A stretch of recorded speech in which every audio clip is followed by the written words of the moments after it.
This we request Air Chief Marshal Arup Raha to please deliver the opening address and remarks.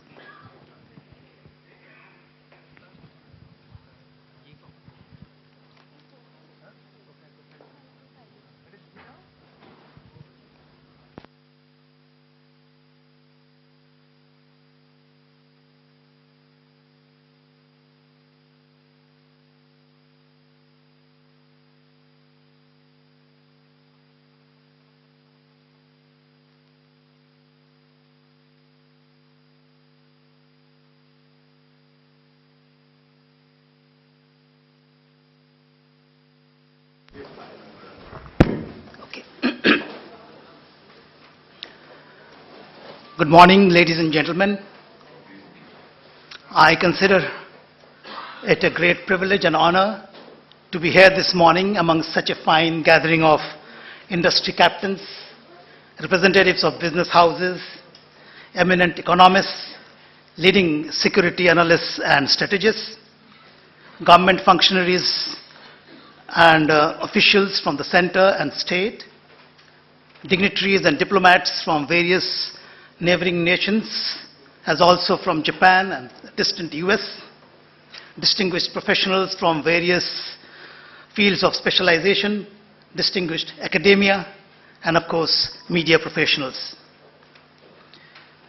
I'm really happy to be part of this Economic Summit 2017, which is being jointly organized by two great institutions in eastern region of this country, the iconic Bengal Chamber of Commerce and Industry, the BCC&I, and of course the strategic think tank, CNSK, which is the acronym for Research Center for East and Northeast Regional Studies, Kolkata. The focus, as you all know, is on India's Act East policy.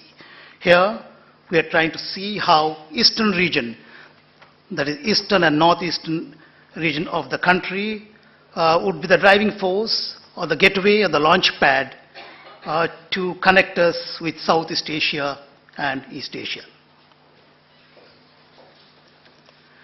To start with, let me provide a broad perspective as far as economic development is concerned during the recent times on Asia, particularly India, Southeast Asia, and East Asia.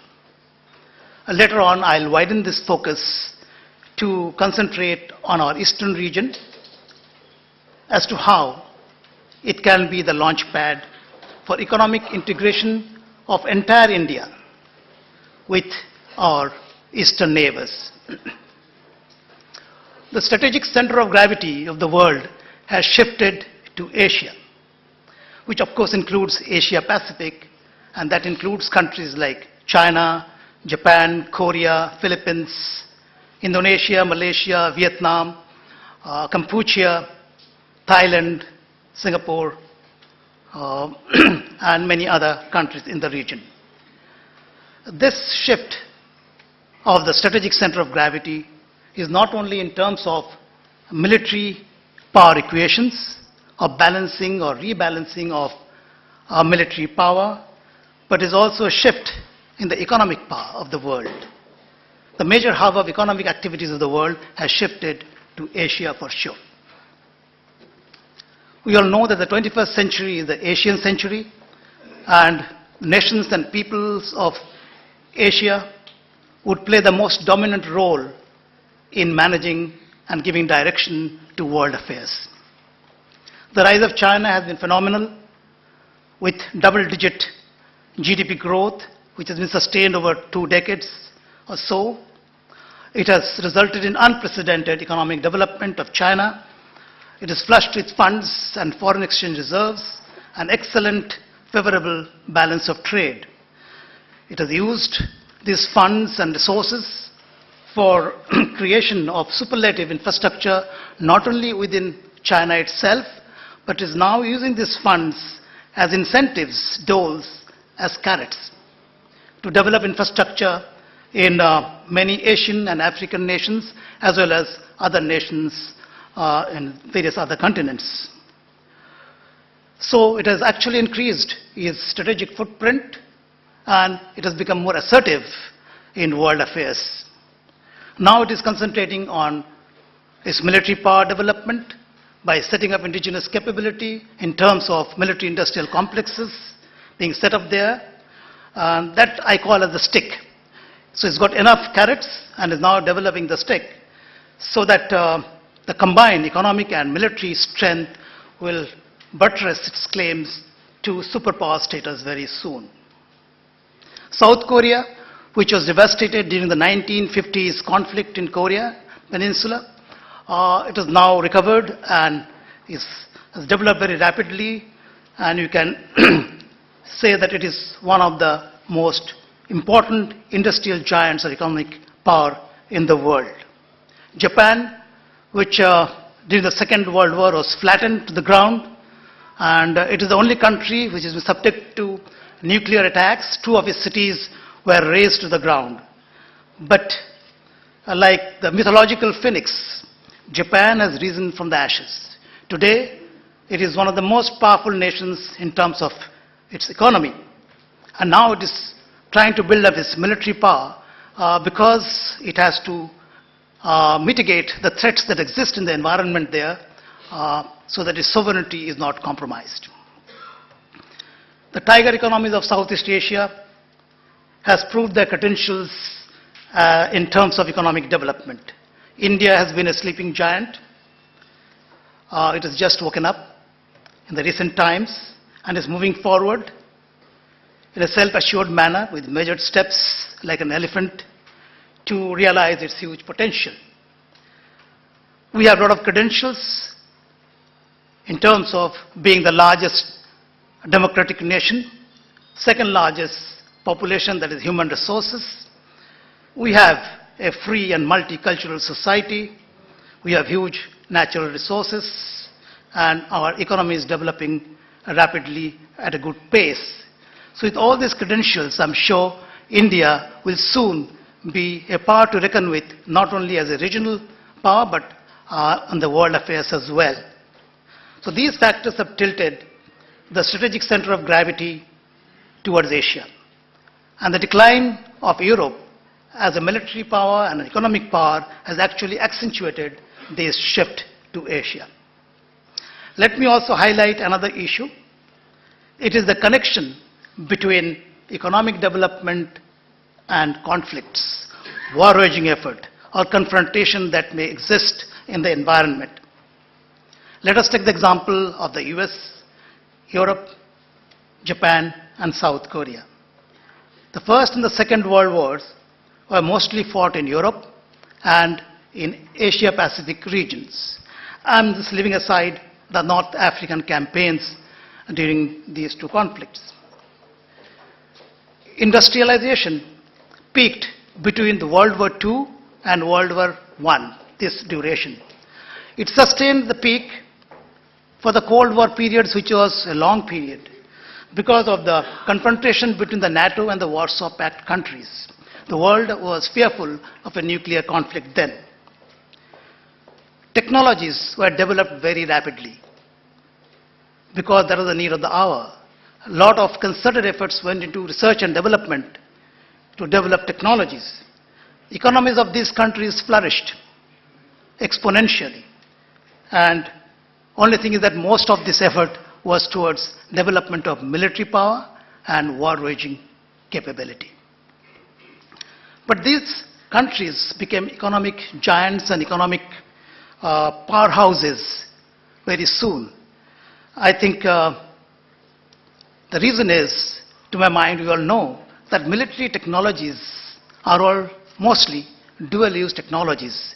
These technologies are state-of-the-art and can be put to use for civil and commercial purposes, for production of civil and commercial products and services. So that had resulted in rapid economic development of these nations and raising the standard of living of their people.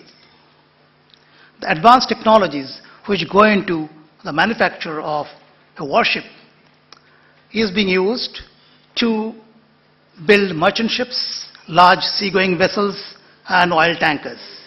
Advanced technologies in aviation sector, which are always state of the art and is evolving very rapidly, are being used for manufacture of civil, passenger aircraft, cargo aircraft, utility and cargo helicopters, besides manufacture of combat aircraft and combat helicopters. Similarly, missile and rocket technologies are being used for peaceful purposes to launch satellites, as also to conquer the space through space travel. Atomic and nuclear technologies are being used for generation of power, electricity. It is also being used in various other fields like medicine, etc. So there are many more examples where these dual-use technologies are being used to spur economic growth and economic development of nations and regions. This being an economic summit, I'm highlighting this strange connection or relationship between war-waging effort and economic development. But this is fact of life. I am no warmonger. But definitely, I would like to make a point which is slightly different from what I've been talking about. I would like to explain how dual-use technologies developed by Europe and the US are going to help us. Europe means Russia as well, in not only improving our strategic independence through transfer of technologies while we manufacture these weapon systems or military hardware and equipment, as also economic development of India and the region. You see, the armament industries and military industrial complexes flourished in Europe, including Russia and the US. Their economies thrived on these industries, with the sale of military hardware and equipment, as also commercial equipment, which is and was a byproduct of these dual-use technologies of military nature. Today, there is peace and stability in Europe. Demise of Warsaw Pact and the USSR has ended the Cold War as far as we are concerned. The NATO's role and its need is being questioned. The US is finding it very difficult to convince its European partners to provide funds for sustaining and enhancing the operational viability and capability of the NATO as a fighting force. The European nations are not listening. They are already downsizing the armed forces. The demand for military hardware has diminished drastically, and survival of these MICs, that is military industrial complexes, is at stake. They are looking for partners in conflict-ridden areas for sale of military hardware and equipment for their own survival. But where are the hotspots? These are all in Asia. Conflicts are raging in Afghanistan, Syria, Iraq, Middle East, etc. India itself requires ramping up its military capability by getting military hardware, maybe from foreign sources as of now, so that it can mitigate the threats that exist in the environment. We know that we have disturbed borders, unsettled borders, that is the LC, line of control, their live borders, and the LSC, that is line of actual control in the north and the northeast. So there is a huge beeline of MICs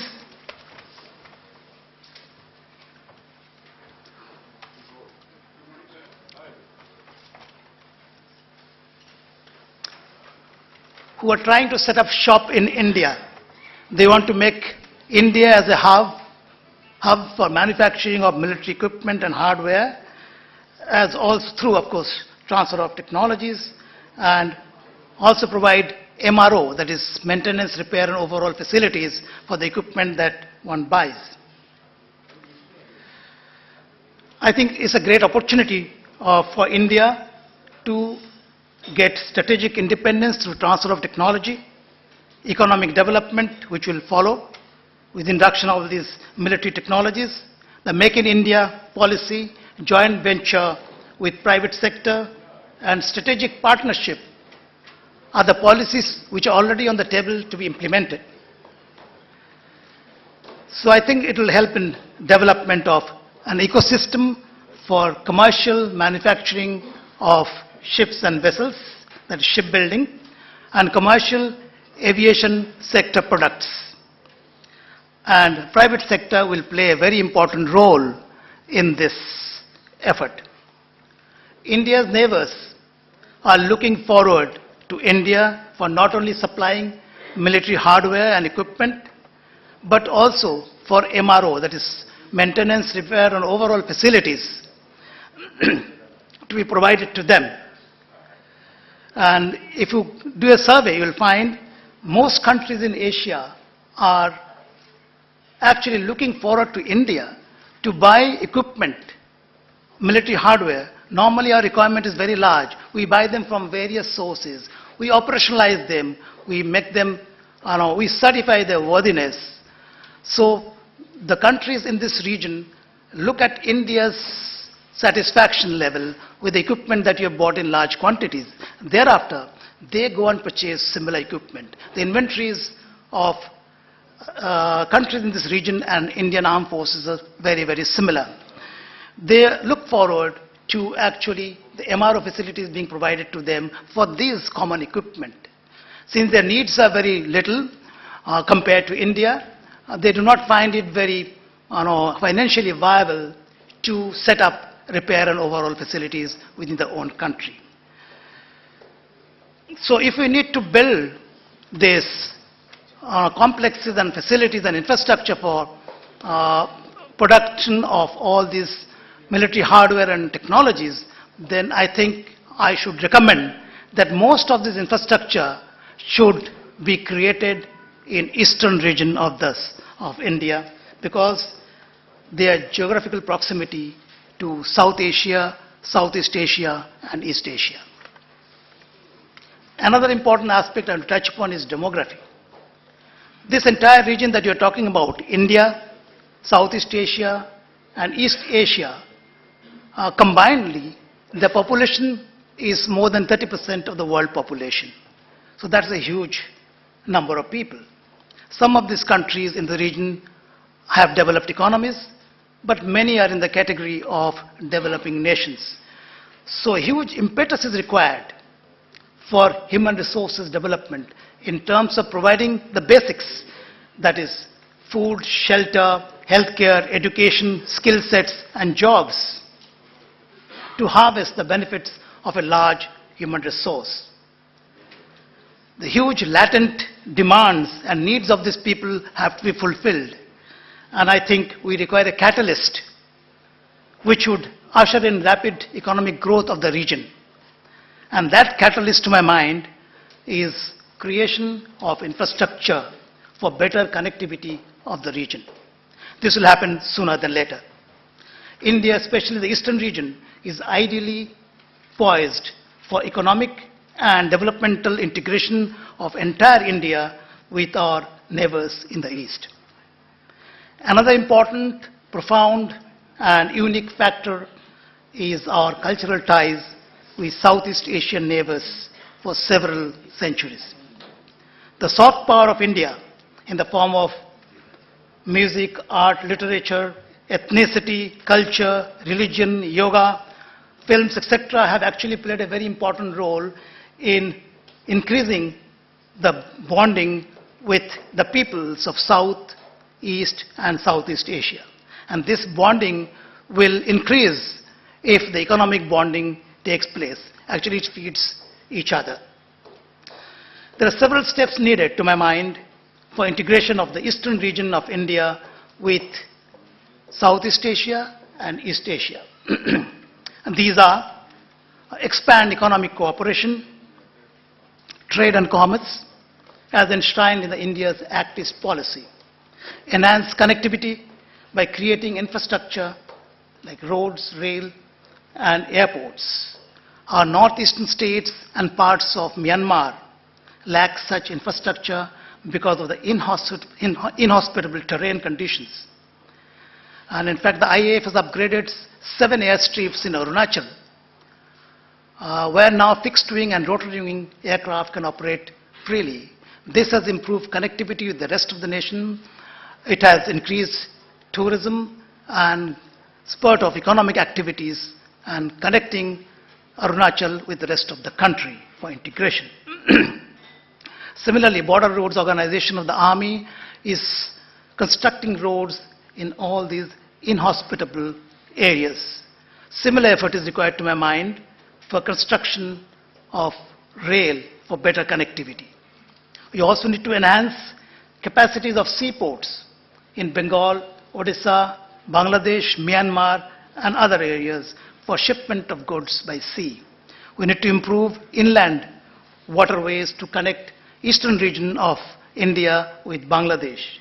We need to reduce tariffs, revamp customs processes for rapid movement of jobs, for goods and services. And finally, we need to leverage free trade agreements, preferential trade agreements, comprehensive economic partnership agreements, comprehensive economic cooperation agreements. These are already existing with most of the ASEAN and SAARC member nations. To conclude, ladies and gentlemen, I have treated the subject from the point of view of a military man. I am aware that in the next 2 or 3 hours, you will hear 3 more perspectives on the subject from the other stakeholders: diplomatic, business, and government perspective on the subject. I have tried not to step on their toes. I would like to thank the BCCI and the CNSK for organizing this economic summit. My special thanks to the people who worked behind the scene for its success. I'm sure this event is going to be very successful and we'll have a lot of takeaways for those who are present here this morning. Thank you. Jai Hind. Request Mr. Porunjay Ghotakutta, journalist, author and documentary filmmaker, who is the moderator of this program, to take the session forward. Thank you, Anganath. Thank you so much, Air Chief Marshal Arup Raha, for your opening address and your remarks. This is an important conference itself. India and China account for 40% of the world, the population of the world. The future of the planet depends on these two countries. And the part in between these countries is very, very important. We'll have detailed discussions about this, but I first want to ask Shri Monish Gupta, Member of Parliament, for coming here, despite the fact he's not exactly in the best of health today. But he's been kind and he's generous. He'll be here for a very short period of time. But I'll request General Arun Roy to come up and for the release of the book on the release of the Calcutta Journal of Global Affairs. Please, over to you, General Roy.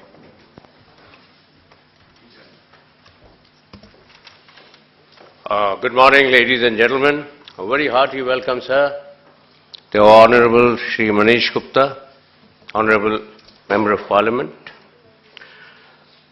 As Mr. Ghotakutta just said, he's here with us despite serious indisposition, and he won't be staying with us for a long time. And a former military officer, I would just like to introduce him, a former military officer. He's best known as the most efficient bureaucrat in Bengal and an assertive chief minister. Thereafter, he went on to become Minister of Power and Renewable Energy, a job which took West Bengal forward by another 10 to 15 years in a short span of 5 years. However, I think he moved on to higher things. Today, he is at the center where he has made a niche for himself in most of the important areas. He is a member of the Parliament Standing Committee on Energy, a member of the Consultative Committee on Home Affairs, a member of the Consultative Committee on External Affairs, and he is a member on the Selective Committee of MV Act. So there you have a person with such a versatile area of expertise who is with us today. 11 November, sir, is a very auspicious day. I happen to know that it is your birthday. Many happy returns of the day. And I'm sure there must be many more in the audience, but I know one more successful person sitting in the audience whose birthday it is. A very happy birthday to you, Mr. Shekhar Datta. Again, a senior this thing. And that is why we chose 11th November today to launch our book, our very first journal known as the Calcutta Journal of Global Affairs. Will Dr. Harish Mehta also please come up on the stage? He is the chief editor or editor-in-chief of the journal. He's done a lot of work for this journal being what it is today. And I'll ask Colonel P.K. Baidya, Secretary SNSK, to bring the book forwards. Please stand here. And Mr. Aniruddha Lahiri, Vice President SNSK. Mr. C.S. Ghosh, please. The e-book is on the two sides. The e-journal rather.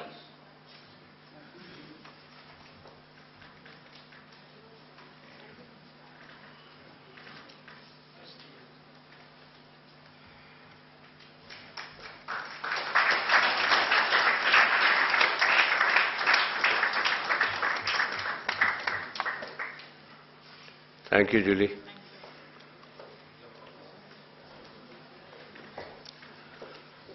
Thank you, Harish.